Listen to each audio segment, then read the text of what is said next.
मैं एक शादीशुदा महिला हूँ। मेरा घर महाराष्ट्र नागपुर में है और मेरी शादी को ज्यादा समय नहीं हुआ है और मेरे पति मुझसे दूर रहने लग गए हैं, जिसके बाद मेरे देवर ने ही मेरी कमी को पूरा किया। मैं एक विवाहित महिला हूँ। मैं अपनी शादी में बिल्कुल भी खुश नहीं हूँ। ऐसा इसलिए क्योंकि मेरा पति मुझ पर कभी भी ध्यान नहीं देता है। वह अपनी छोटी सी दुनिया में मग्न रहता है।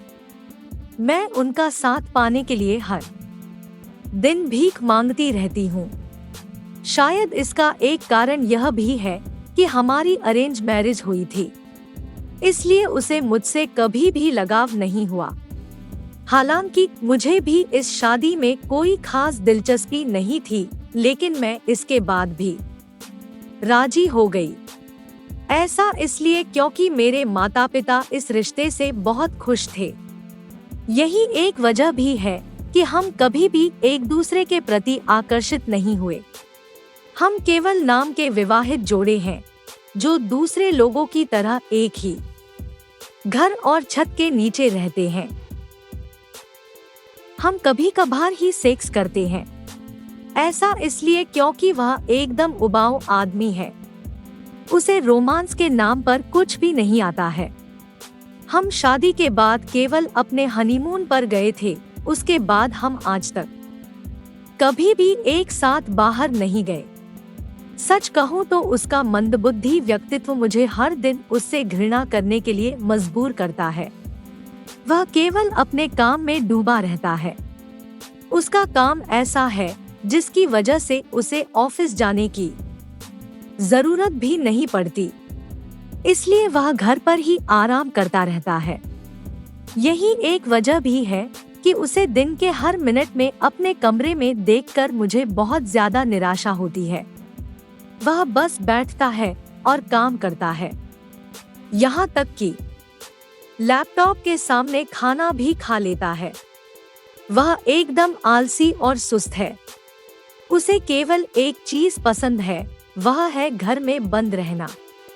ऐसा नहीं है कि हमने इस बारे में बात करने की कोशिश की, लेकिन इसका कोई फायदा नहीं हुआ। मैंने उसे इतने हिंट दिए कि हमें साथ में डेट पर जाना चाहिए, लेकिन उसका रवैया ज्यों का त्यों है। इस कहानी में ट्विस्ट यह है कि मेरी निगाहें मेरे पति को नहीं बल्कि कमरे से बाहर मेरे देवर को ढूंढती रहती है। दरअसल मेरा देवर बेहद हैंडसम, यंग और फिट है। उसका व्यक्तित्व अपने बड़े भाई के बिल्कुल विपरीत है।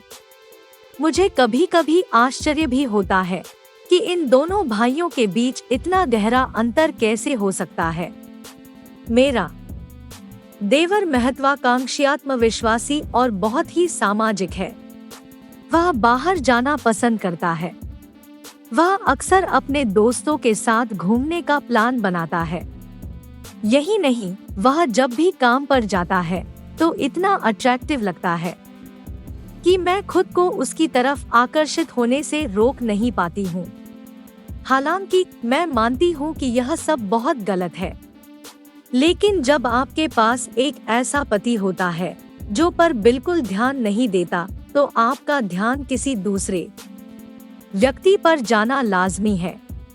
मैंने अपने देवर के लिए व्रत रखा। मैं आपसे छिपाना नहीं चाहती, मुझे अपने देवर से प्यार हो गया है। उसमें वह सब कुछ है जो मैं अपने जीवन साथी से चाहती थी। हमारे व्यक्तित्व पूरी तरह से मेल खाते हैं। वह मेरे साथ हंसता है, मजाक करता है और यहाँ तक कि मेरे पति को मुझे यात्रा पर ले जाने के बारे में भी बोलता रहता है। लेकिन इसके बाद भी उस पर इन बातों का कोई असर नहीं होता। यह सब चल ही रहा था कि करवा चौथ नजदीक आ गया। ऐसे में मुझे अच्छे से पता था कि मेरे मन में किस आदमी के लिए भावनाएं हैं। वह मेरा पति तो बिल्कुल नहीं था। ऐसे में मैंने उसके लिए करवा चौथ का व्रत भी नहीं किया।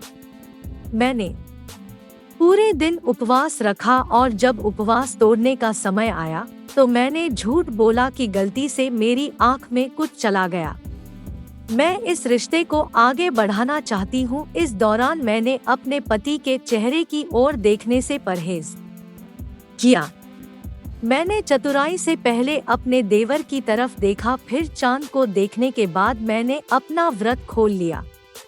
हालांकि किसी को भी इस बात का एहसास नहीं हुआ कि मैंने किसके लिए करवा चौथ का व्रत रखा।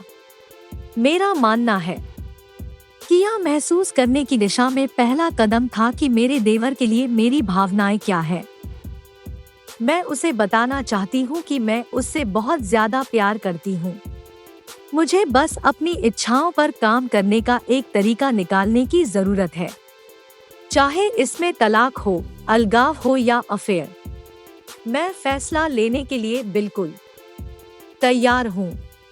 मैं अपने पति के साथ नहीं रहना चाहती। मुझे उससे बिल्कुल भी प्यार नहीं है, क्योंकि मेरे पति मेरी इच्छाओं को पूरा नहीं कर सकते हैं, इसलिए मैं उनके साथ नहीं रहना चाहती हूँ। दोस्तों, अगर कहानी पसंद आई हो तो हमारे चैनल को सब्सक्राइब कीजिए और बहुत जल्द अगली वीडियो में मिलते हैं। धन्यवाद।